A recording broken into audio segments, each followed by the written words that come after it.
Hi hello అండి, welcome to my channel Kalyani's little world. ఈరోజు మనం బెండకాయ కొబ్బరి ఫ్రై ఎలా చేసుకోవాలో చూద్దామండి.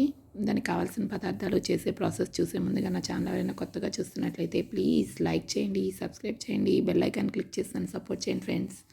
కొబ్బరి బెండకాయలు తీసుకుంటున్నాను. బెండకాయలు కట్ చేసి పెట్టుకుంటున్నానండి. కాసేపు ఆరబెట్టుకుంటే జిగిరిపోతుంది, అందుకని ముందు బెండకాయలు కట్ చేసి పెట్టుకుంటున్నాను. తర్వాత కొబ్బరి తురుము తీసుకుంటున్నానండి.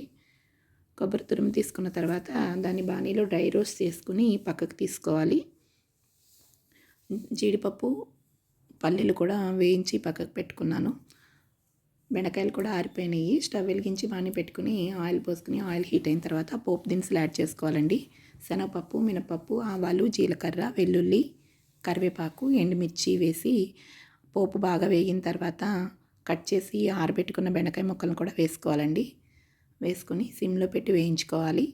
మధ్య మధ్యలో కదుపుకుంటూ ఉండాలండి. ఎక్కువ కదుపుకోకూడదు, ముక్క అయిపోతుంది. బెండకాయ జిగురు వస్తుంది కదా, ఆ జిగిరిపోయేంత వరకు సిమ్లో పెట్టి వేయించాలి, మధ్య మధ్యలో కదిపించుకుంటూ.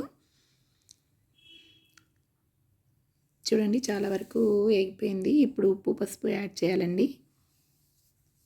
ఉప్పు, పసుపు, కారం యాడ్ చేస్తున్నాను.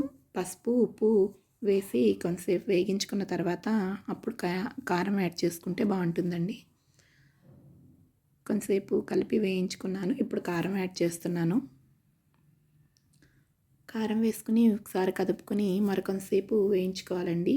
చూడండి, కారం వేసి కాసేపిన తర్వాత అలా వేగింది. అలా వేగినప్పుడు వేయించి పెట్టుకున్న కొబ్బరి, పల్లీలు, జీడిపప్పును కూడా యాడ్ చేస్తున్నాను. ఒకసారి కదుపుకొని మరికొంతసేపు వేయించుకోవాలండి.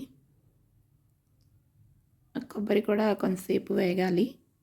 చూడండి, ఇలా వేగేంత వరకు ఉంచుకొని స్టవ్ ఆఫ్ చేసుకుని ఒక సర్వింగ్ ప్లేట్లోకి ట్రాన్స్ఫర్ చేసుకున్నాను. ఎమ్మీగా చాలా సూపర్గా ఉంటుందండి. అస్సలు జిగురు అనేది ఉండదు. ఒకసారి ట్రై చేయండి. ఇంకెందుకు ఆలస్యం, తినేద్దాం పదండి. Thank you for watching.